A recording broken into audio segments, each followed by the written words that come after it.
Bismillah ma'badu. Yang terhormat Bapak Kepala SMK Negeri 1 Gading, beliau Bapak Dr. Andes Dian Narso MPD. Yang terhormat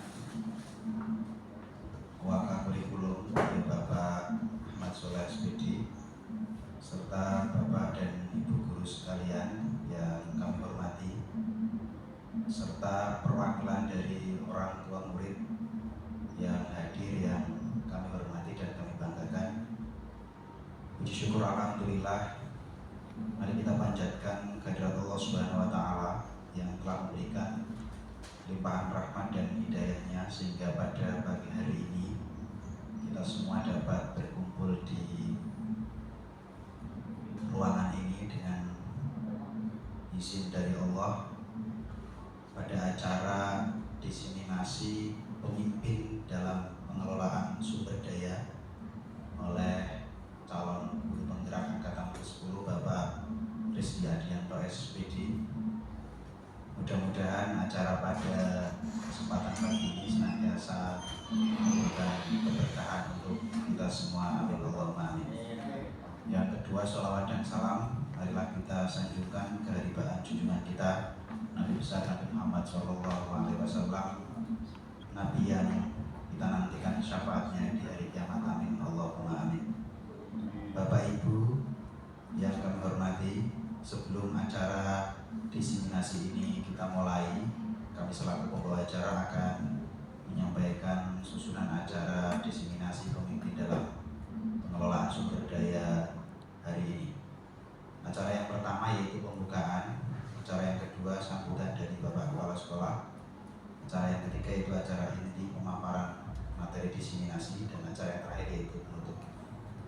Marilah untuk mengawali acara pagi hari ini bersama-sama kita buka dengan bacaan basmalah. Bismillahirrahmanirrahim. Terima kasih. Memasuki acara berikutnya yaitu sambutan dari Bapak Kepala Sekolah SMK Negeri 1 Ampel Gading kepada yang terhormat Bapak Dr. Andes Dian Narso MPD, dipersilakan. Assalamualaikum warahmatullahi wabarakatuh. Yang kami hormati segenap undangan kegiatan diseminasi pada hari ini. Alhamdulillah, kita panjatkan syukur kepada Allah Subhanahu wa taala atas nikmat karunia yang Allah berikan kepada kita, dan kesempatan pagi hari ini kita bisa bersama-sama untuk berkumpul di lab desain ini untuk kegiatan diseminasi pemimpin dalam pengelolaan sumber daya. Dan ini tentu bagian dari karunia yang mesti kita syukuri. Jadi mesti kita syukuri. Kenapa? Karena ya ketika ada diklat atau mungkin ada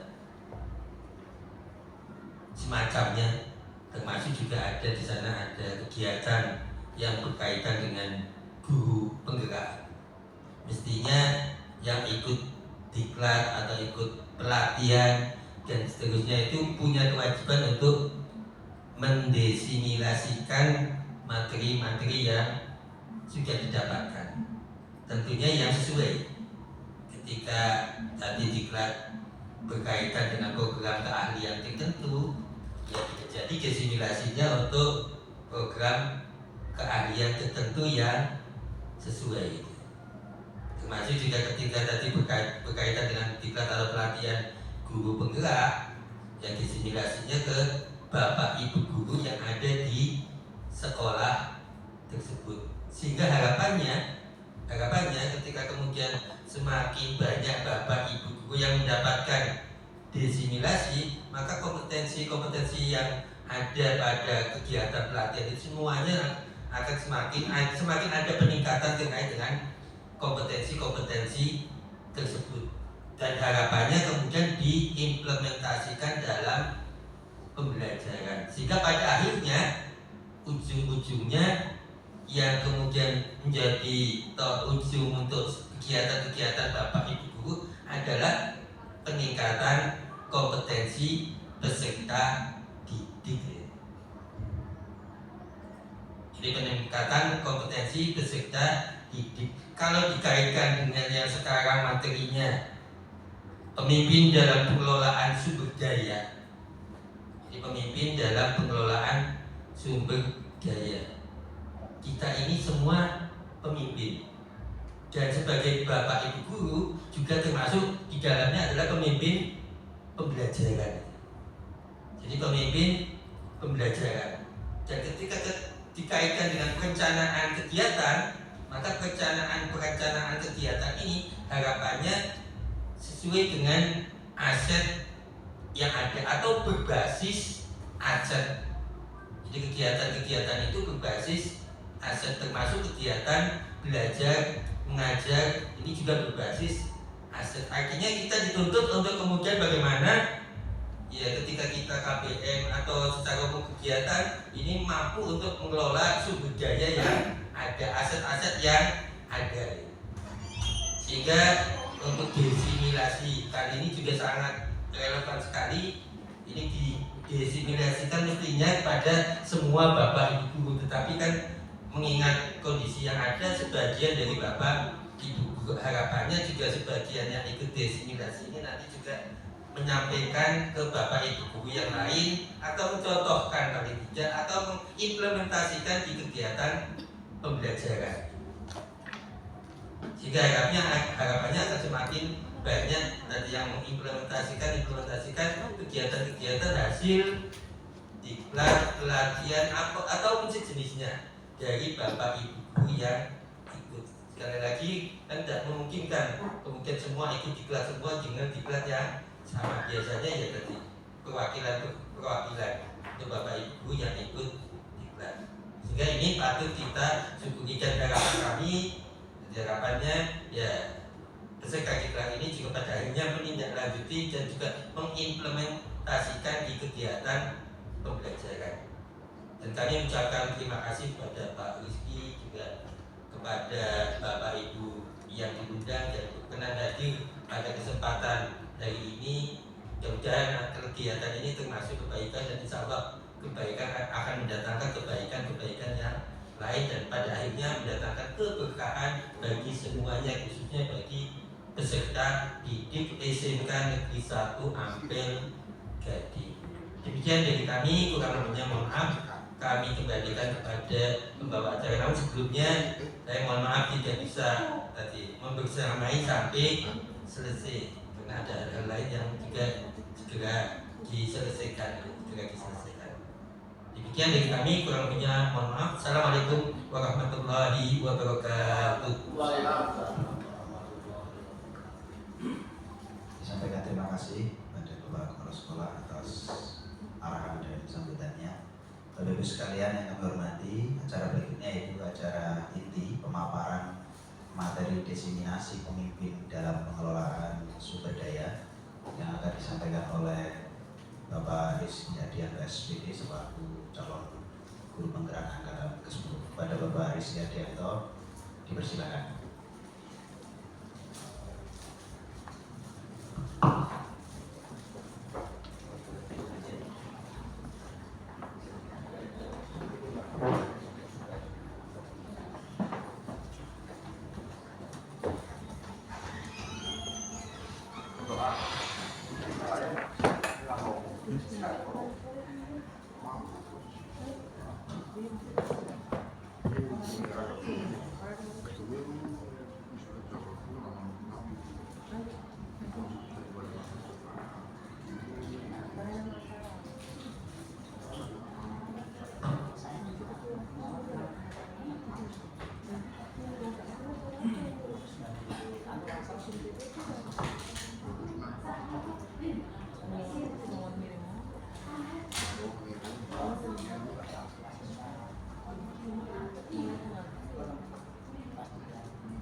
Bismillahirrahmanirrahim. Assalamualaikum warahmatullahi wabarakatuh.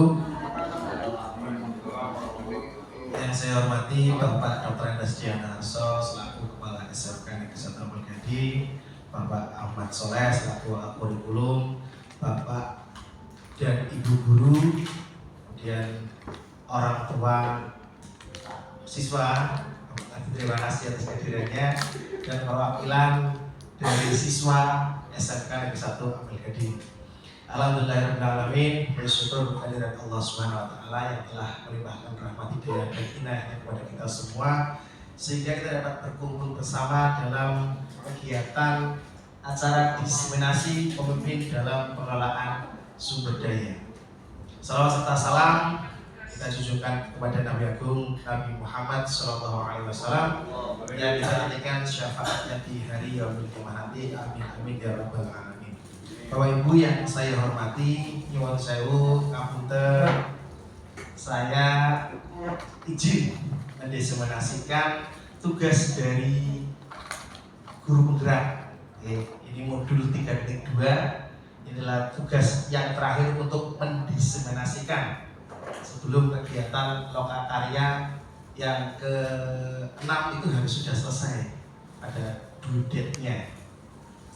Jadi mengenai pemimpin dalam pengelolaan sumber daya. Nah, panjenengan sebagai guru di SMK Negeri 1 Ampel Gading, sebagai keluarga besar di SMK Negeri 1 Ampel Gading, pastinya mengetahui ya sumber daya apa yang ada di SMK Ampel Gading. Itu sumber daya tersebut adalah yang menjadikan SMK ini menjadi SMK yang hebat, menjadi SMK pilihan dari semua kalangan yang ingin masuk ke sini. Tentunya dari semua stakeholdernya itu saling bersatu ya, saling punya kekuatan, sehingga SMK ini menjadi SMK yang hebat. Apalagi SMK ini menjadi SMK PK. Betul begitu Pak Nurdin? Iya. Ini saya ngomongin dengan komputer ya, kalau saya duduk saya. Oke. Jadi tujuannya apa? Tujuannya adalah CGP saya sendiri ini mengidentifikasi secara kolaboratif bersama warga sekolah. Nah, jadi panjenengan Pak Adi juga selaku orang tua siswa, juga sebagai warga sekolah Pak Adi. Lainnya tentang aset atau kekuatan atau sumber daya yang dimiliki oleh sekolah. Jadi pemimpin di sekolah disebut juga dengan kepala sekolah. Tumbuh kembangnya sekolah tergantung seni seorang kepala sekolah dalam mengelola sekolah. Kepala sekolah dapat mengelola sekolah dengan memanfaatkan sumber daya yang ada di sekolah. Ya, jadi tetap tangan utamanya kan kepala sekolah di sekolahan ya. Jadi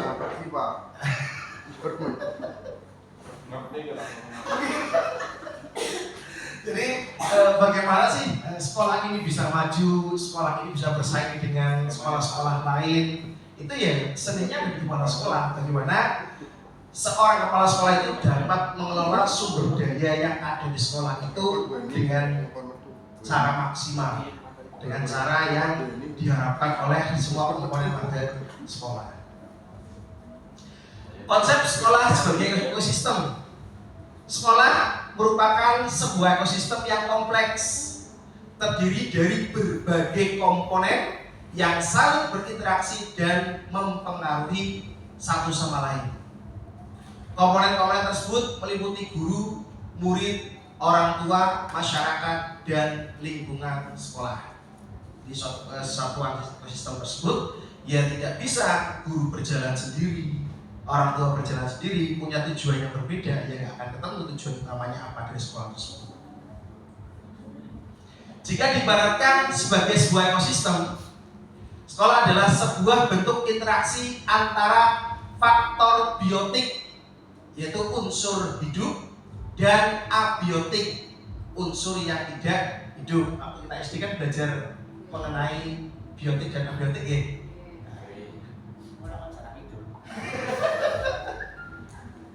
Nah, kedua unsur ini saling berinteraksi antara satu dengan yang lain sehingga mampu menciptakan hubungan yang selaras dan harmonis. Dalam ekosistem sekolah, faktor-faktor biotik akan saling mempengaruhi dan membutuhkan keterlibatan aktif satu dengan yang lain. Nah ini sumber daya dari sekolah. Faktor biotiknya yaitu ada murid, kepala sekolah, guru, staf atau tenaga pendidikan, pengawas sekolah, orang tua, masyarakat sekitar sekolah, dinas terkait dan pemerintah daerah. Ini faktor biotik yang ada pada sumber daya di sekolah. Sedangkan faktor abiotiknya yaitu meliputi keuangan, sarana, prasarana, dan lingkungan alam yang ada di sekolah. Nah, jadi kedua-duanya ini harus saling mendukung nih. Andai kata di sekolahan sudah punya sumber daya biotiknya tersebut, tapi tidak didukung oleh abiotik, jadi jangan terlaksana tujuannya apa, keinginannya apa dari sekolah tersebut. Begitu juga ini, di sekolah punya faktor abiotik, bisa sekolah punya pemasukan atau keuangan yang banyak, tapi dari faktor biotiknya tidak dapat memanfaatkan keuangan tersebut digunakan untuk kepentingan sekolah agar lebih baik.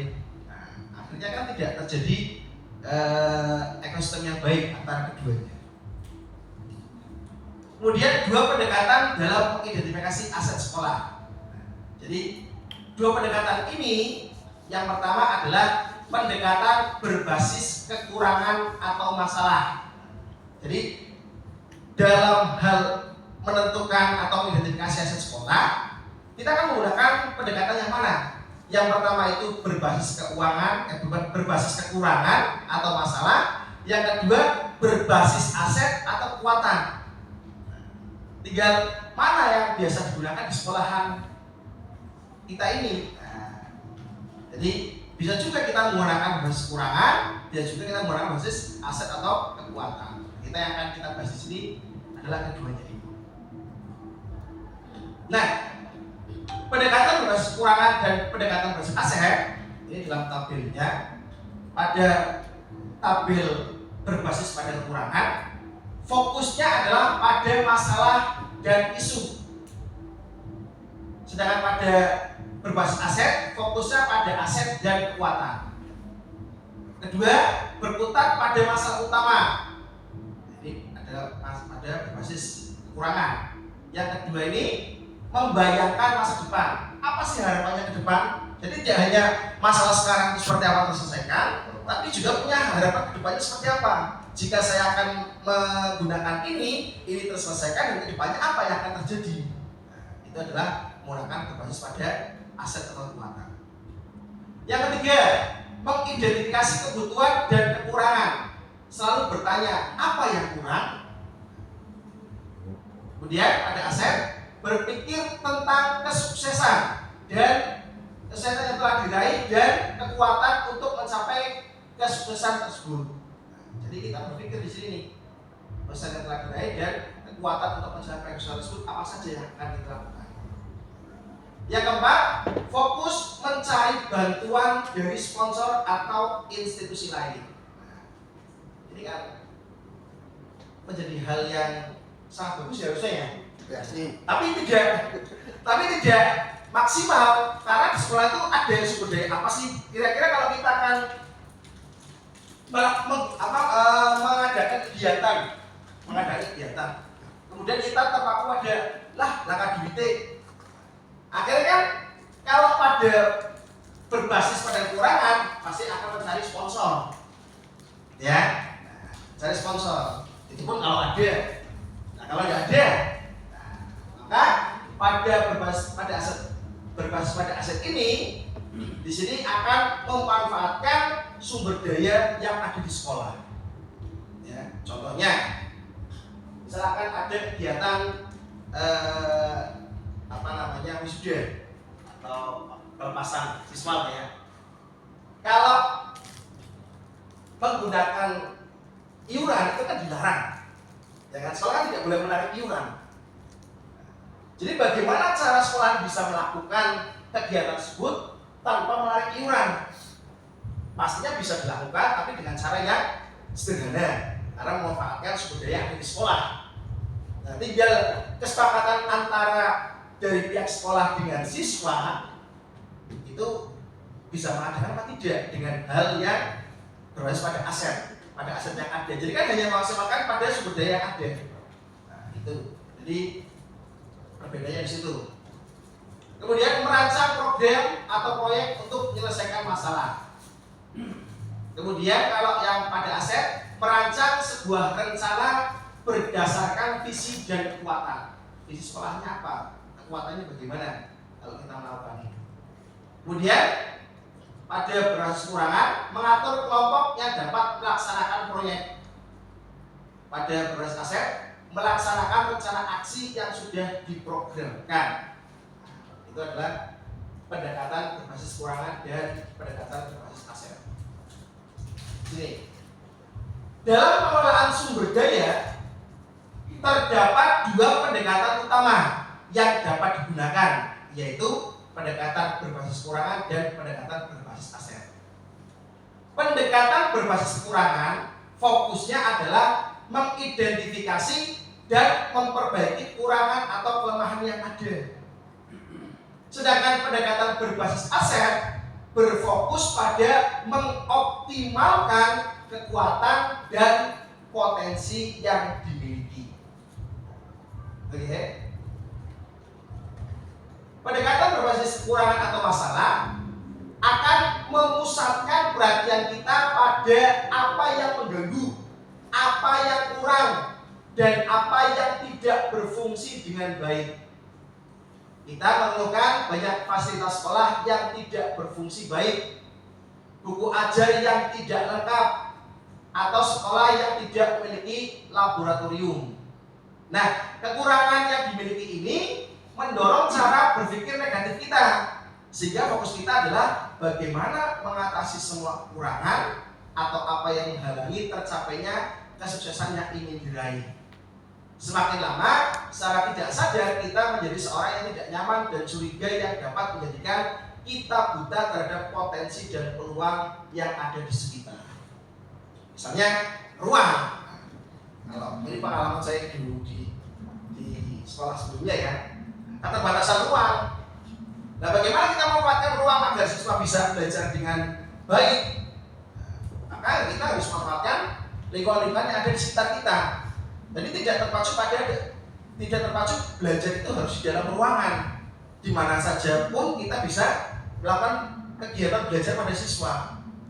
Itu salah satunya seperti itu. Jadi janganlah karena nggak ada ruangan ini saya nggak ajar. Nah, saya nggak mau kalau nggak ada ruangan.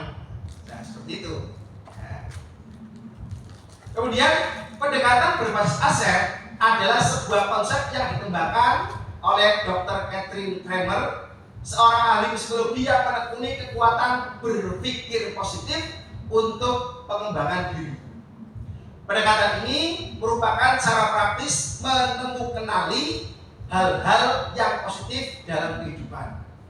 Dengan menggunakan kekuatan sebagai tumpuan berpikir, kita diajak untuk memusatkan perhatian pada apa yang berjalan dengan baik, yang menjadi inspirasi, yang menjadi kekuatan ataupun potensi yang positif.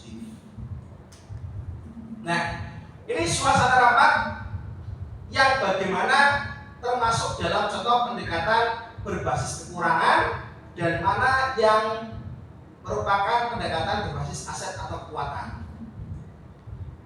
Nah, pada pendekatan berbasis kekurangan, fokus utamanya adalah pada masalah kekurangan atau hambatan yang dihadapi.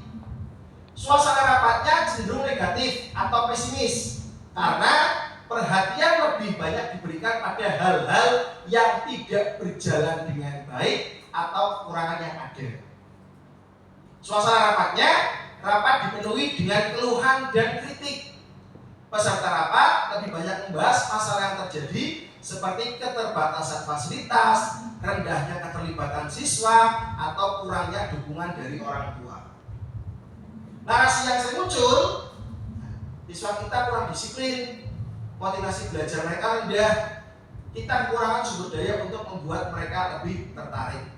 Itu adalah suasana rapat yang menggunakan pendekatan berbasis kekurangan.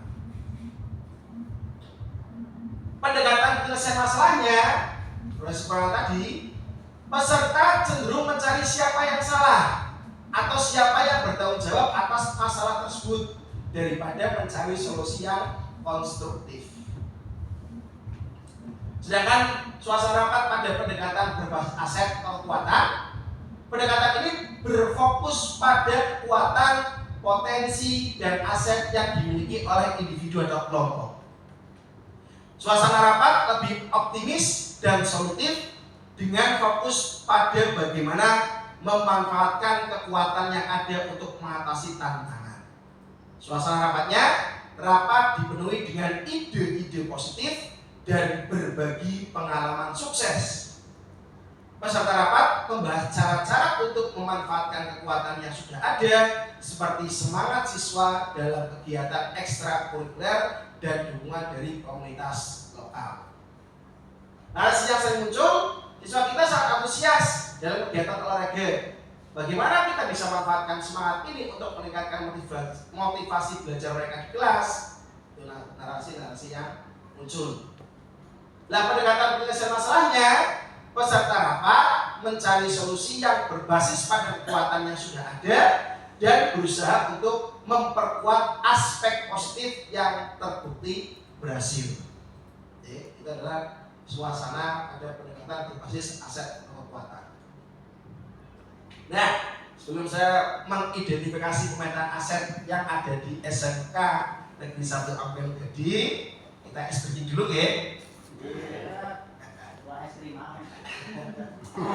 Breaking dulu, breakingnya yang sudah biasa saja wes, yang panjenengan biasa. Nah, nih tugas panjenengan menyebutkan warnanya saja. Oke, kita kompak ya, bareng-bareng ya. Oke, putih. Ini merah, ini coklat, hijau, putih, biru, kuning. Warna apa ini? Putih. Warna apa ini? Hitam. Merah. Merah. Biru. Biru. Kuning. Kuning. Coklat. Hijau. Ya kan? Apa itu? Hijau. Hijau. Fokus pada warna. Ada ya? Biru. Kuning. Merah. Hijau. Hijau mas ya. Biru mas. Warnanya Putih. Merah. Hijau. Hijau. Biar mana Mana hijau ya? Ya, nah itu. Lalu saya lanjutkan. Warna apa? Warna liar atau Masih ada yang lagi nih, breakingnya nih. Cerita ini cerita. Breakingnya tuh cerita. Cerita kura-kura dan kancil. Di Patrisna apa berarti? Patrisna.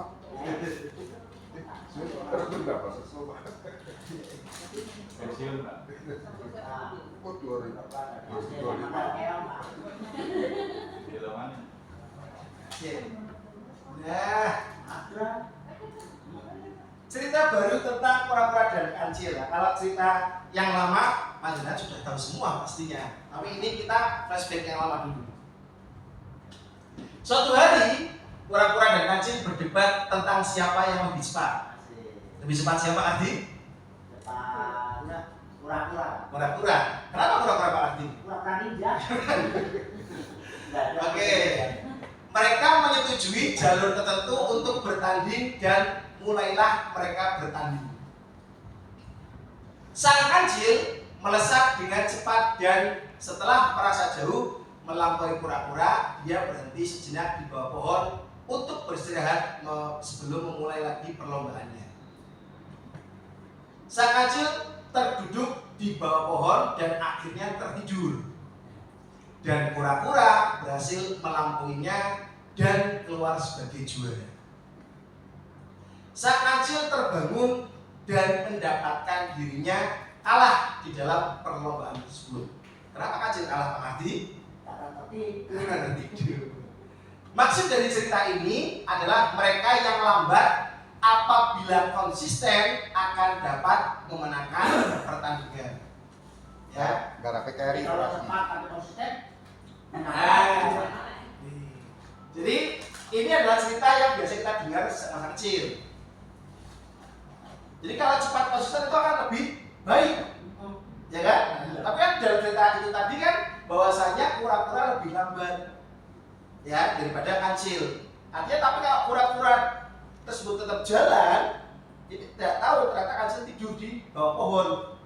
Nah, yang menjadikan kura-kura bisa pohon apa itu?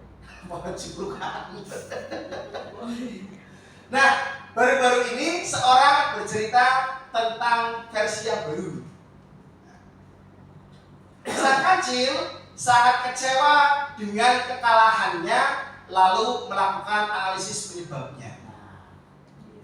Dia sadar bahwa dia kalah karena terlampau percaya diri. Saya yakin ini pasti menang lawan kura-kura. Kura-kura paling jalannya sesenti kok, gitu kan? Kurang hati-hati dan terlena. Kurang-kurang Nah, kalau saja dia bisa lebih waspada, maka tidaklah mungkin kura-kura bisa mengalahkannya. Lalu ditantangnya lagi kura-kura, tantang maling ya kancil. Tantang kura-kura, yo balapan lo gimana nih? Tersebut untuk melakukan lomba ulang yang disetujui oleh kura-kura. Dan kali ini sang kancil menang. Menang mutlak malah. Karena dia berlari tanpa henti. Maksud dari cerita ini adalah cepat dan konsisten akan mengalahkan yang lambat dan konsisten. Nah, tadi sudah dijawab ya. Nah, jadi cepat dan konsisten akan mengalahkan yang lambat dan konsisten. Sama-sama konsisten, tapi kalau yang lebih cepat, ya pasti akan lebih bisa mengalahkan yang lambat. Kalau ada dua orang di perusahaan, yang satu lambat pakai metode dan handal, sedangkan yang satu lagi cekatan dan handal, maka yang cepat dan handal akan maju lebih cepat. Lambat asal konsisten itu bagus, akan tetapi lebih bagus lagi kalau cepat dan konsisten. Oke. Nah, tetapi ceritanya tidak hanya sampai di sini saja. Kali ini sang kura-kura mulai berpikir dan sadar bahwa tidaklah mungkin berlomba dengan kancil pada jalur seperti yang lalu. Setelah berpikir keras, kali ini kura-kura menantang sang kancil untuk berlomba lagi pada jalur perlombaan yang berbeda. Sang kancil setuju. Mereka mulai berpacu dan sang kancil berlari dengan cepat tanpa berhenti sampai akhirnya terpaksa berhenti di tepi sungai.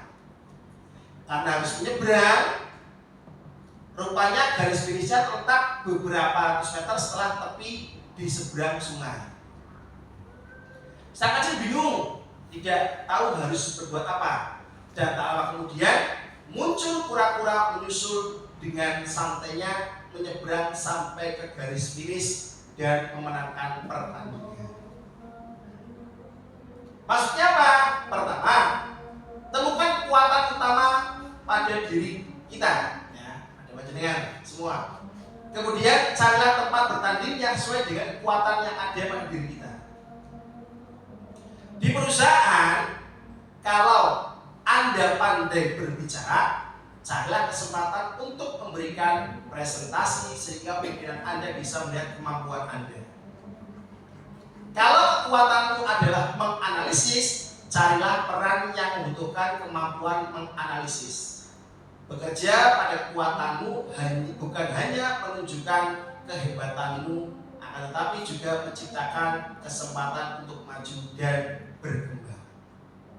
Kalau kekuatanmu adalah mengorganisir, carilah peran untuk mengorganisir sesuatu kegiatan penting agar perusahaan tahu bahwa Anda mungkin pantas menjadi manajer. Kalau kekuatanmu adalah waspada dan teliti, carilah peran yang membutuhkan kewaspadaan dan ketelitian seperti peran yang terkait dengan keselamatan, hukum, dan keuangan. Ceritanya belum selesai loh, masih ada cerita lagi nih. Nah, kali ini sang kancil dan kura-kura menjadi bersahabat dan mulai memikirkan solusi masalah bersama-sama. Keduanya sadar bahwa lomba yang terakhir bisa dilakukan dengan jauh lebih baik. Jadi mereka memutuskan untuk melakukan perlombaan lagi. Cuma kali ini mereka berlari dalam satu tim. Mereka mulai berlari, mula-mula sang kancil menggendong kura-kura sampai ke tepi sungai. Kemudian di sini kura-kura yang menggendong kancil untuk menyeberang sungai. Di seberang satunya kancil mulai menggendong kura-kura sampai ke garis finish. Sampai ke garis finish keduanya merasa puas karena berhasil tiba dengan waktu yang jauh lebih cepat dari lomba sebelumnya. Apa kesimpulannya ini? Enggak bertanya, boleh menyimpulkan. Jangan bertanya. Perkenalkan, Iya, betul. nama saya Pak Ardi, orang tua siswa Fiorenza Diana Kalista jurusan PSG Kelas kelas 10. PSG yang komputer PSG. PSG, Iya. TJKT mungkin Pak Ardi. Ya pokoknya komputer. Oh, Ini gurunya. Kesimpulannya yang bisa saya ambil begini kira-kira. Ini mohon maaf kalau salah ya. ya belum yang salah Pak Ardi. Ini kesimpulan berdasarkan kesimpulan Pengamatan pribadi ya. Betul. Kesimpulannya adalah manakala terjadi kesinergisan antara yang lemah dan yang apa sih? Yang kurang dan yang lebih, maka insya Allah menjadi kekuatan yang luar biasa. Yang kurang tahu kekurangannya, yang lebih tahu tentang kekurangannya juga, sehingga kurang dan kelebihan bersatu bersinergi untuk menyelesaikan sebuah masalah. Ini kan begitu Pak Rizky. Oke, terima kasih terima kasih buat Pak Ardi. Ya, dia Pak Ardi juga.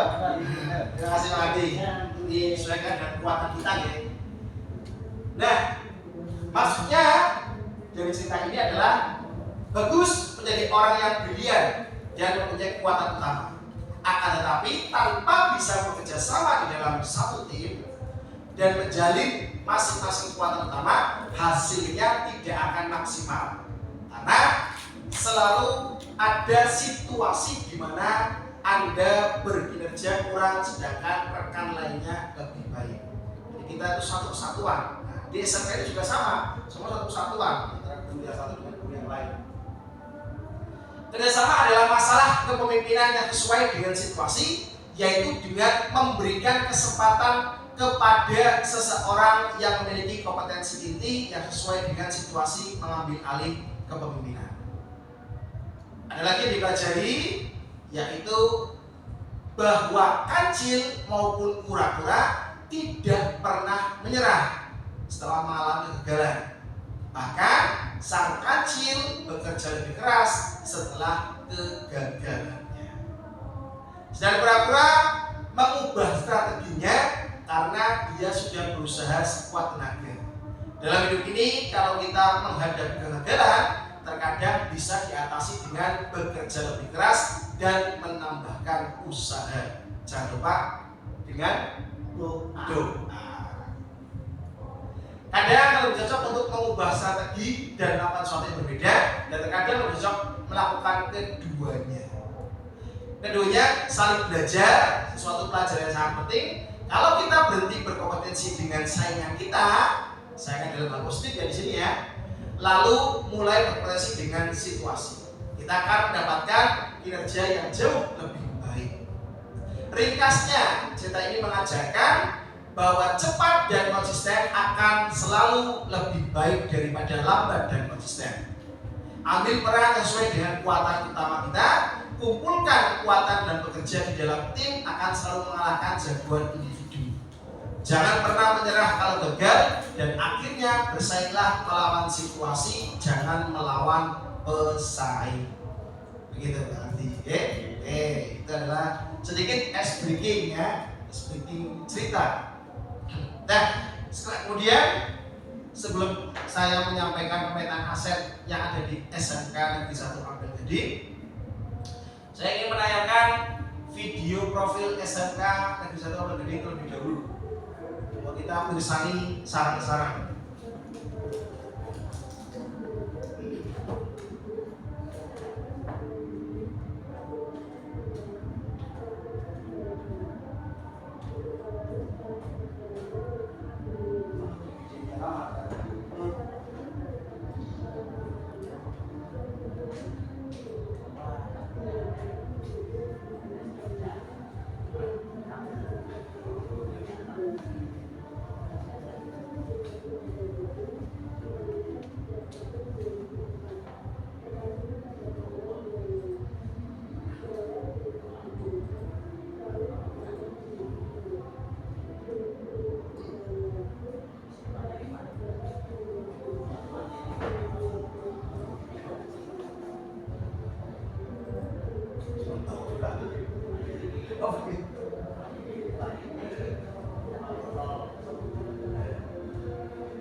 Jurusan yang terdiri dari 2 kelompok peranakan.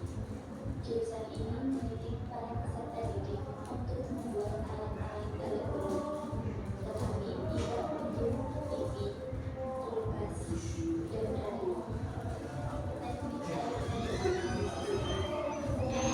Cekot ada.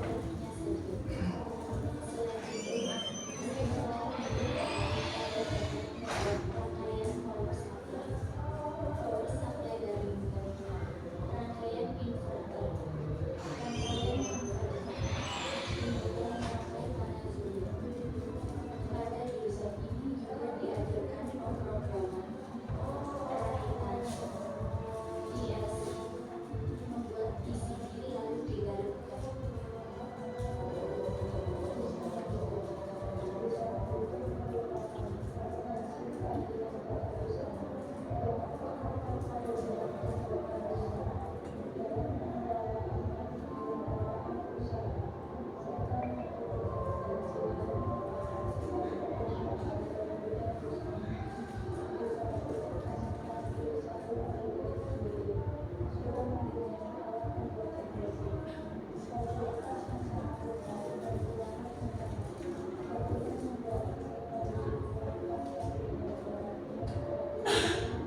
video profil SMK Negeri 1 Ampel Gredi. Setelah kita mengamati video profil tersebut, pastinya SMK ini kan SMK yang sangat besar, SMK yang sangat hebat. Ya, dengan harapan dari semua jurusan-jurusan tersebut pastinya akan memberikan hasil yang maksimal untuk sekolah. Oke, hasil yang maksimal untuk sekolah.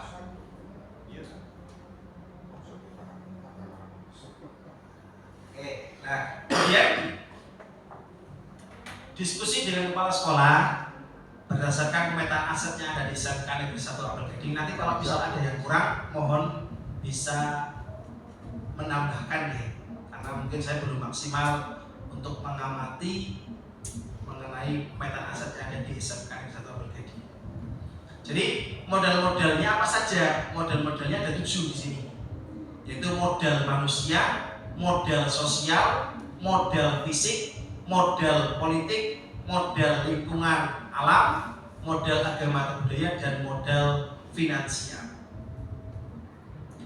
Modal manusia adalah sumber daya manusia yang berkualitas. Investasi pada sumber daya manusia menjadi sangat penting yang berhubungan dengan kesehatan, pendidikan, kesejahteraan, dan harga diri seseorang.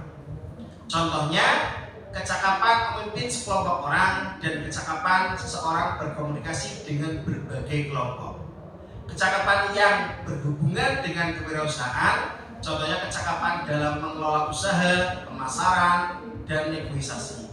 Kecakapan yang berhubungan dengan seni budaya, contohnya kerajinan tangan, menari, bermain teater, dan bermain musik. Nah, ini model manusia yang saya petakan berdasarkan data dari Dapodik atau kemarin. Sumber daya manusianya kompeten, bukan cukup lagi ya, kompeten. Kompeten. Seperti guru-guru yang berjumlah 138 orang. Terus nih, 138 orang nih.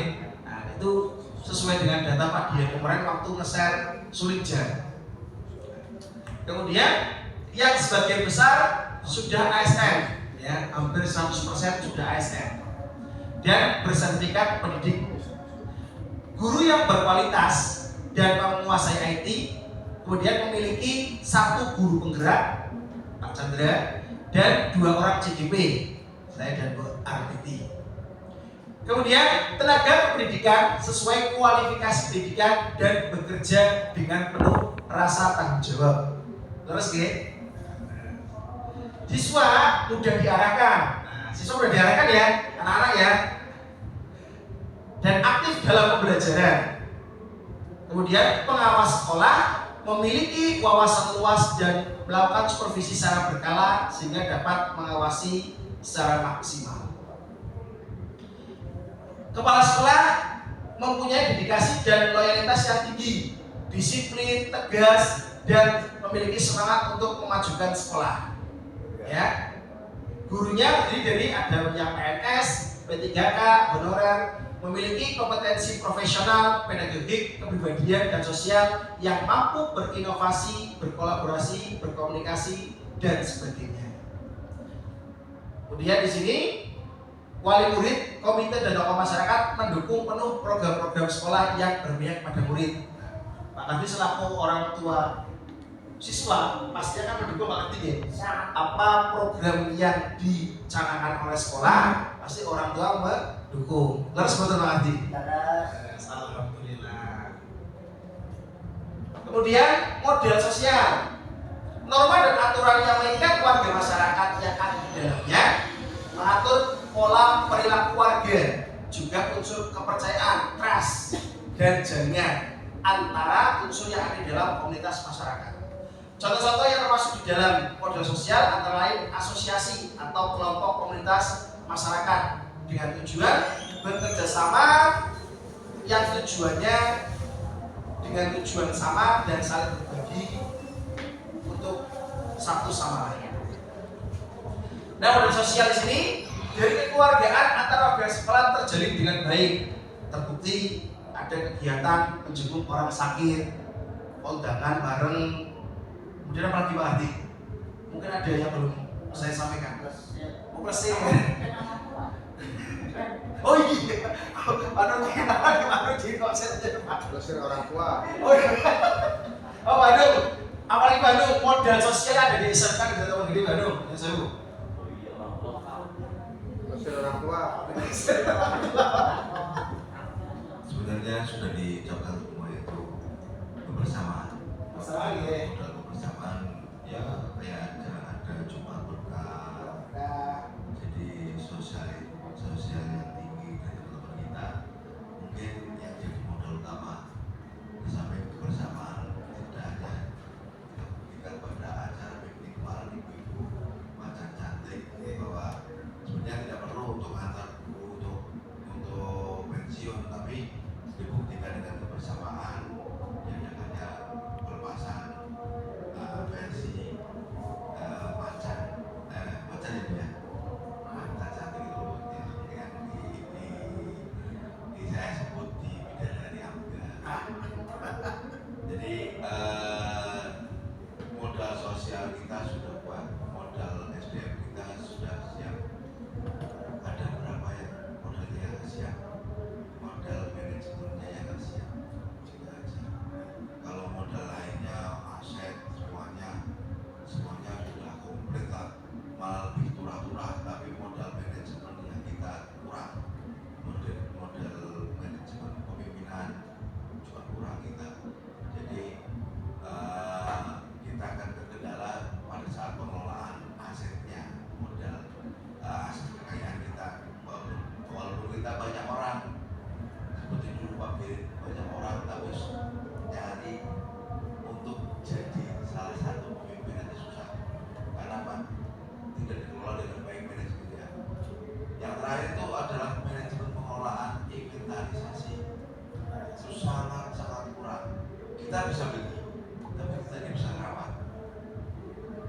Seberapa banyak TKJ membeli barang komputer, tapi pasca beli itu tidak ada inventarisasi, mana yang barang rusak, tidak ada pelaporan. Jadi habis beli bubar. Padahal kita sebagai aturan pemerintah bahwa aset itu bisa dilelang. Saya amati di ABK ini dari awal sampai terakhir tidak ada inventarisasi barang yang rusak, barang yang rusak. Jadi di saat nanti ada pemeriksaan aset kita akan kebingungan. Kita bisa beli barang yang karena kita negeri bisa minta, tapi saya amati tidak ada manajemen pengelolaan aset yang bagus. Habis beli bubar. Jadi sumber daya alam kita bagus, sumber daya manusia kita bagus, sumber daya macam-macam kita bagus, tapi sumber daya manajemennya yang tidak bagus. Terima kasih. Terima kasih Pak Dong atas masukan ya mengenai model yang disampaikan di Taman Gede. Oke, selanjutnya. Jadi itu modal sosial semua sudah ada ya di sini ya. Kekuatan antar warga sekolah terjalin dengan baik, sama guru saling mendukung dan kolaboratif. Guru dapat membimbing siswa dengan tanggung jawab penuh, komite, wali murid, warga masyarakat, pemerintah desa mendukung program-program yang ada di sekolah. Kemudian ada model fisik. Model fisik terdiri atas dua, yaitu model bangunan yang biasa digunakan untuk kelas atau lokasi pembelajaran, laboratorium, pertemuan, aula, dan lain sebagainya. Kemudian ada infrastruktur, sarana prasarana mulai dari saluran pembuangan, sistem air, mesin, jalan, jalur komunikasi, sarana pendukung pembelajaran, dan alat transportasi dan lainnya. Itu model fisik. Model fisik kita, ruang kelasnya di sini kan nggak mungkin kekurangan ruang gimana tuh ya? Asal lagi nggak mungkin ya? Nggak mungkin ya. Jadi pasti semua siswa yang kegiatan KBM itu tidak mungkin kekurangan kelas, tidak mungkin kekurangan ruang, pasti semuanya dapat, sehingga siswa akan belajar dengan nyaman. Ruang guru yang memadai serta nyaman untuk beraktivitas, masjid yang cukup luas, bersih dan rapi, jaringan internet wifi yang memadai, serta listrik dan air yang dapat memenuhi kebutuhan sekolah dengan baik. Terus memiliki kelas yang bagus, kemudian mebler, ada yang baru ya kemarin saya lihat di smart classroom itu, meblernya baru-baru. Kemudian alat olahraga yang lengkap, ada smart classroom, infocus, komputer, laptop. Jadi ini tidak tidak terbatas, guru bisa menggunakan LCD atau infocus di ruang guru sehingga pembelajaran bisa mengkaitkan dengan teknologi. Halaman luas, toilet cukup, sekolah memiliki masjid, perlengkapan sholat yang lengkap, ruang guru yang luas dan rapi, internet, listrik memadai. Kemudian model lingkungan alam bisa berupa potensi yang belum diolah dan mempunyai nilai ekonomi yang tinggi dalam upaya pelestarian alam dan juga kenyamanan hidup. Model lingkungan terdiri dari bumi, udara yang bersih, laut, taman, danau, sungai, tumbuhan, hewan, dan sebagainya. Tanah untuk berkebun, danau untuk empang, beternak, dan lain sebagainya. Jadi sekolah sangat strategis ya, berada di jalur utama, di Jalan Pantura.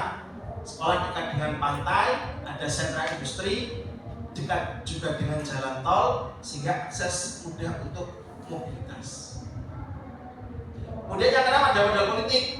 Modal politik adalah ukuran keterlibatan sosial semua lapisan atau kelompok yang memiliki peluang atau kesempatan yang sama dalam kepemimpinan, serta memiliki suara dalam masalah umum yang terjadi dalam komunitas.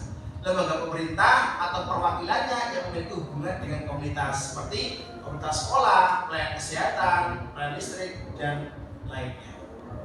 Nah, maka modal politik yang disampaikan APLPD ini mempunyai kerjasama yang baik dengan polsek berada di depan sekolah, Oramil untuk kegiatan kemarin ini ya, baru ya, penguatan apa itu ya, kemudian kecamatan, puskesmas, contohnya bersama Polsek APLPD milik Oramil, sekali dan Ramil menjadi Kapolsek menjadi bina upacara merah putih, kemudian hubungan dengan Capdim yang sangat erat, itu modal politiknya. Maka pada tahun berapa itu saya lihat SMK APLPD Pak Ganjar ramai ini, nah, ke sini ya, itu menjadi modal politik.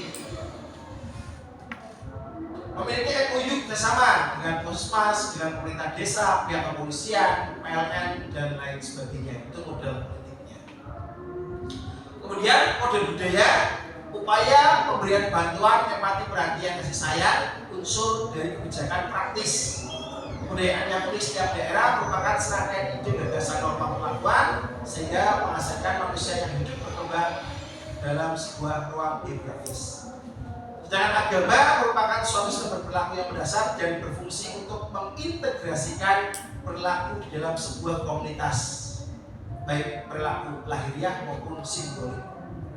Agama menuntut terbentuknya moral sosial yang bukan hanya kepercayaan tapi juga perilaku dan amalan. Model agama, jadi kegiatan kebiasaan keagamaan yang dijalankan dengan baik, adanya sholat dua berjamaah, sholat zuhur berjamaah, tadarus Al-Quran setiap pagi, meskipun baru pakai itu ya, MP3 ya, setiap pagi. Terus budaya dan sikap siswa, yang taat dan patuh terhadap aturan sekolah. Ya, siswa kelas 10 dilarang menggunakan motor, ada nggak menggunakan motor? Ya, terus siswa harus menggunakan sepatu berwarna hitam, menggunakan sepatu berwarna hitam. Siswa menggunakan pakaian seragam, atribut yang lengkap, ya, itu adalah budaya dan sikap siswa. Kemudian budaya sopan santun juga melekat pada kepribadian siswa. Jadi siswa ketika bertemu dengan bapak ibu guru saling, ya, menegur bapak ibu guru, selamat siang pak, selamat pagi bu, gimana kabarnya pak, gimana kabarnya bu, itu sebagai perilaku kalian sebagai seorang siswa memiliki karakter yang baik. Kemudian model finansial, dukungan kekuatan yang dimiliki oleh sebuah komunitas dapat digunakan sebagai proses pembangunan dan kegiatan sebuah komunitas.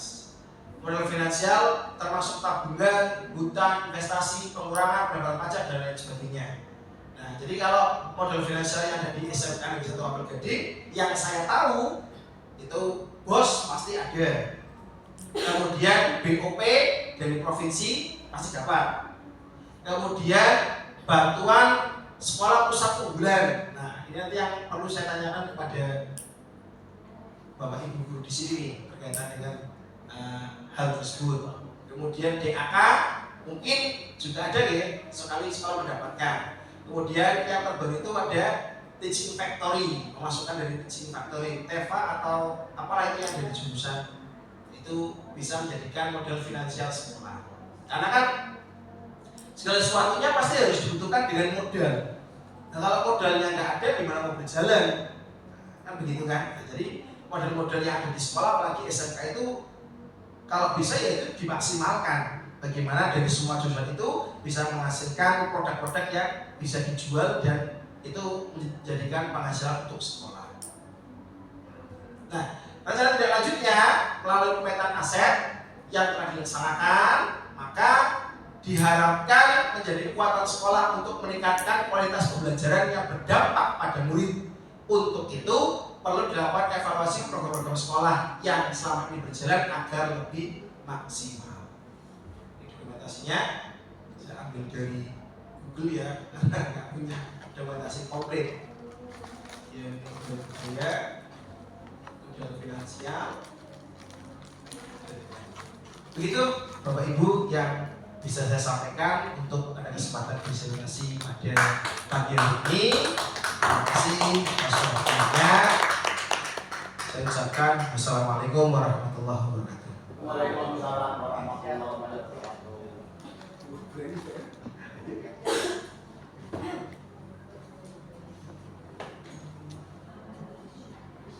Aset ini aset. Ada kita ini. Terima kasih untuk pemaparan yang pasti. Berikutnya mohon untuk masukan dari salah Bapak waktu dan tempat disilakan.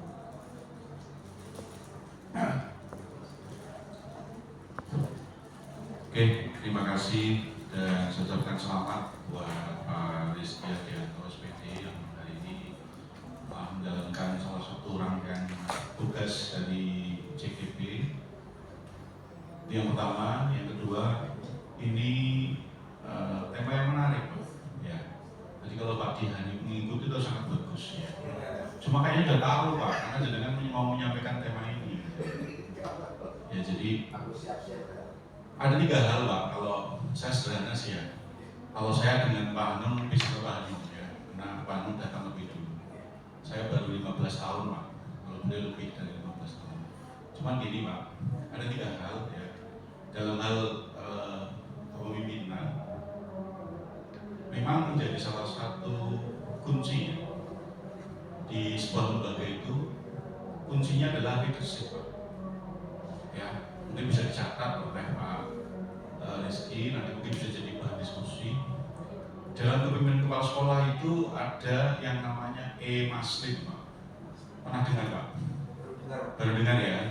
Oke, hari ini tak kasih bisa dicatat Pak. Ini kuliah 0,5 SKS Pak. Jadi saya lihat kepala sekolah akhir-akhir ini ya, banyak yang sama sekali gak paham apa yang namanya leadership ya. Akhirnya mereka memimpin dengan gaya sesuai dengan daerahnya masing-masing, tidak membawa gaya kepemimpinan orang kepala sekolah. E-Maslim itu ya, E-Maslim itu kayak yang pertama adalah edukator Pak. Ya, yang pertama edukator, yang kedua adalah manajerial, yang kedua itu yang ketiga itu administrator, yang berikutnya S itu supervisor, lalu yang berikutnya L itu leader, I-nya adalah inovator, yang terakhir adalah motivator. Itu nanti kalau Pak Rizky di saat menyampaikan ini tadi tentang kepemimpinan, saya melihat Bapak Ibu kepala sekolah yang ada di semua SMK, SMA se-Jawa Tengah ini belum ada. Saya di webinar itu tidak ada yang bedah ini Pak. Betul ya? Ya. Kalau ada yang mau bedah itu akan menarik gitu. yang jenengan tadi bilang ada manajemen aset ya, lalu ada yang menganalisis ya, pendekatannya bisa berbasis aset atau berbasis kekurangan ya. Saya mungkin guru yang sudah mempraktekkan itu Pak ya, karena saya mendirikan Elim dari tidak punya apa-apa menjadi punya apa-apa. Nah ini yang menjadi catatan. Nanti kalau tidak ada kegiatan maulid ini saya bisa ngomong panjang Pak ya, mungkin 1,5 SKS tidak harus SKS gitu ya. Hari ini Pak saya nanti Pak Rizky itu bisa digali itu tentang MASI, harapannya nanti bisa betul-betul dikembangkan. Siapa tahu nanti suatu saat Pak Rizky dapat amanah jadi kepala sekolah ya. Nah salah satu syarat kepala sekolah sekarang guru penggerak Pak ya. Jadi kalau jangan sampai guru penggerak itu yang digaungkan begitu besar sama Mas Menteri nanti sama saja dengan yang bukan guru penggerak. Mungkin nanti akan ada guru yang baru lagi, bukan lagi guru penggerak, ini guru keluar Pak gitu ya. Jadi itu yang pertama. Yang kedua Pak, di sini butuh yang namanya konsistensi seorang kepala sekolah. Saya melihat kepala sekolah itu pada titik tertentu nanti orientasinya itu pulang kampung Pak, sudah masa bodoh gitu. Bicaranya aku balik rumah, isu ayam orang repot-repot turun nang kantor. Ingin segera balik kampung. Ini konsistensi, itu yang jadi masalah. Terakhir, kemampuan leadership yang mungkin kurang betul-betul diasah itu menghasilkan apa? Justru menimbulkan problem baru Pak. Iya, saya menyebutnya kedatangan kepala sekolah itu bisa menimbulkan problem baru. Problem baru itu terjadi kenapa? Karena banyak masalah-masalah yang tidak diurai dengan pas, ya. Akhirnya menimbulkan masalah baru. Ya. Saya orang yang sering menyampaikan itu bahwa di sekolah ini itu sudah pernah menerapkan manajemen ISO Pak. Nah, ternyata ISO-nya hilang, akhirnya berubah menjadi ISO ribet Pak. Jadi ini yang tidak bisa ditampilkan gitu. Ya, ini semuanya senior-senior saya Pak ya. Saya malah junior kalau dengan Pak Ando, Pak Adi beliau senior-senior saya. Tapi yang hari ini ada konsistensinya itu tidak dijaga. Yang saya kecewa, senior-senior saya itu tidak membangun konsistensi. Jadi regenerasi pada penggantinya itu tidak ada. Contoh dulu ada SOP, ya, ada posnya, ada SOP-nya, tapi itu nggak diturunkan dengan baik. Nah ini yang harus diperhatikan. Semoga nanti teman-teman yang muda-muda meneruskan sekolah ini tetap kita benahi ya Pak. Karena saya yakin tidak ada generasi sempurna, mesti ada kekurangan. Nah tugas kita semuanya, terutama kayak benar sebagai guru penggerak, punya amanat dari negara untuk memberikan satu kontribusi dari hasil jenengan diklat selama kurang lebih 9 bulan ini. Harapannya nanti bisa memberikan satu perubahan di sekolah. Karena saya melihatnya bahwa apapun itu guru penggerak tetap ada nilai positif dan negatifnya. Negatifnya apa? Kalau saya lihat guru penggerak membuat kasta tersendiri Pak, gitu. Membuat kelompok tersendiri gitu. Minimal kaosnya guru penggerak gitu ya. Mungkin tidak semua orang itu bisa pakai guru penggerak itu. Makanya tadi mungkin Pak Anton bisa bikin kaos guru keluar gitu, jadi untuk nyanyi gitu. Terakhir, jadi dari 3 poin ini bisa jadi catatan. Dan kenapa saya bilang seperti ini? Saya tanya teman-teman di seluruh Jawa Tengah, karena saya punya akses teman-teman jurusan se-Jawa Tengah itu keluarnya sama Pak, tidak hanya Baghdadi. Dan kita hari ini merasakan sekali bahwa kadang-kadang terjadi miskonsepsi, lalu pada hal pelaksanaan, itu semua sebenarnya adalah satu tadi, yaitu lemahnya leadership. Padahal sekarang saya lihat teman-teman sudah pintar-pintar, sudah cerdas. Tadi bahasanya Pak Karti itu saling melengkapi lah bahasa saya, jadi tidak ada yang sempurna ya. Makanya ketika saya, kayak kemarin Pak, kasus anak-anak itu pulang jam 1 sampai saya apelkan di lapangan, jenengan tahu sendiri, sampai yang lebih galak bukan kepala sekolahnya, yang lebih galak pakar kurikulumnya Pak. Kenapa? Karena saya betul-betul mencintai sekolah ini. Kalau semua Bapak Ibu guru berpikir masih bodoh, hanya komentar di belakang, kalau saya begini, percuma Pak. Itu saya orang yang selalu berprinsip bahwa kalau kita punya kesempatan action lah pada waktunya, sehingga Pak jangan sampai terjadi kerusakan. Dan itu diapresiasi oleh teman-teman satpam Pak. Karena dampaknya apa? bisa pulang bareng, mengurangi resiko kecelakaan di jalan. Yang itu mohon maaf, kadang-kala tidak semua teman-teman peduli. Ya. Dan yang lebih memprihatinkan, kemarin kita mau menegur anak-anak yang mau pulang, ada bapak ibu guru yang ikut sama-sama nangkring di atas motor sebelahnya siswa. Saya mau menegur, itu saya bingung. Saya mau marah-marah sama anak-anak, kan sama dengan di guru di sebelahnya. Itu contoh kecil saya katakan, butuhnya leadership. Jadi kalau bapak ibu dihimbau, dirangkul, karena kepemimpinan itu bukan hanya menghukum. Ya, apakah kepemimpinan boleh menghukum? Boleh Pak, kalau melanggar secara peraturan kepegawaian. Tetapi yang bagus adalah mengajak, merangkul, membangun empati, membangun simpati, sehingga kolaborasi semua sistem itu jangan sampai ada yang dijatuhkan ya, ataupun direndahkan ya. Karena kita itu prinsipnya adalah mengelola manusia. Karena manusia itu punya sifat ya ingin sama-sama dijaga martabatnya. Sehingga saya selalu bolak-balik gitu ya, dengan fenomena anak-anak kita yang molagasi gitu ya. Dengan tadi bicara tentang kepemimpinan, maka butuh sebenarnya sentuhan langsung dari top leader ya. Jadi kalau saya teriak-teriak menghimbau Bapak Ibu, tugas saya sebagai bidang kurikulum itu di level menghimbau, mengajak dan bangun sistem kerjanya. Tapi kalau udah warning, mempunishment ya, kalau melakukan tindakan secara peringatan udah wilayahnya ke sekolah. Ya. Ini sebenarnya tema bagus sekali. Jadi kalau KS itu bisa diikuti sampai selesai, dengan memberikan kuliah 0,5 SKS gitu ya. Ya, ini harapan saya, ini menjadi satu inspirasi buat teman-teman dan saya matur ini. Saya realita Pak. Jadi kalau bicara realita itu lebih nyata. Kalau idealisme Pak, kalau bicara idealisme saya kalah dengan teman-teman yang senior. Kenapa? Karena kalau idealisme itu tidak pada tataran pelaksanaan di lapangan tidak pernah menjalani. Saya dari mulai merencanakan, mengawal, mendampingi, ribut dengan bendahara itu biasa itu untuk berargumentasi, lalu menyampaikan harapan-harapan teman-teman ya, lalu sampai harapan-harapan di level belakang, tukang kebun, ya, penjaga malam. Kadang-kadang mereka itu ngeluh itu saya catat Pak. Kapan saatnya rapat, itu saya sampaikan, tapi tidak bisa mengatakan katanya penjaga malam enggak. Tapi minimal jangan sampai ada masalah yang dibiarkan berdampak pada kondusivitas sekolah. Dan alhamdulillah pelan-pelan apa yang kadang-kala saya dengar ya saya sampaikan ya. Kadang-kala mungkin gak enak ya, gak enak karena menyampaikan hal seperti itu butuh keberanian. Tapi nama itu saya adalah mengingatkan untuk kebaikan.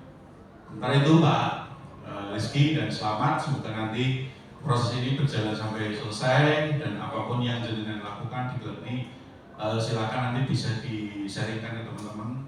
Apapun kegiatannya, tadi Pak Dian Matur, semua kegiatan workshop baiknya diseminasi itu secara ideal. Tapi kalau tidak diseminasi langsung, minimal diseminasi M to M Pak, dari mulut ke mulut ini ya. Jadi ketika ketemu, oh saya kemarin ikut ini nggak masalah gitu. Jadi ini sudah cukup baik dan menginspirasi teman-teman semua, dan suatu saat hal-hal yang seperti ini nanti bisa diteruskan yang lain. Yang belum ikut guru penggerak, mungkin tahun depan ada guru keluar Pak, saya nggak tahu gitu. Ya kan, menterinya ganti Pak. Ya kan, kalau kemarin ada gemoy gitu, mungkin ganti keluar gitu ya. Saya nggak tahu lah. Semoga selesai dan teman-teman semua juga nanti dapat manfaat dari keberadaan teman-teman guru penggerak. Saya ucapkan selamat dan terima kasih Pak Rizky dan sudah sering juga sharing dengan saya. Saya selalu support teman-teman yang baik itu yang baru memulai seperti Bu Betty, masuk Pak Rizky harus selesai ya. Dan ini menjadi aset lah, saya katakan tadi dengan bicara aset, jadi kan juga aset Pak. Aset ini tentunya sangat berharga. Terima kasih dan mohon maaf itu sekedar masukan, nanti mungkin bisa menjadi tambahan ide itu. Nanti yang emas saya suatu bisa diskusi internal Pak ya. Nanti kalau sekarang sini nanti bisa jadi 2 SKS. Terima kasih, saya ini assalamualaikum warahmatullahi wabarakatuh. Terima kasih kepada Bapak Ahmad Soleh. Bapak Ibu hadirin yang kami hormati, untuk acara yang terakhir adalah penutup. Marilah bersama-sama kita tutup acara pagi hari ini dengan bacaan Alhamdulillah. Terima kasih. Assalamualaikum warahmatullahi wabarakatuh. Terima kasih snacknya Pak Rizky. Sudah apa Rizky? Siang.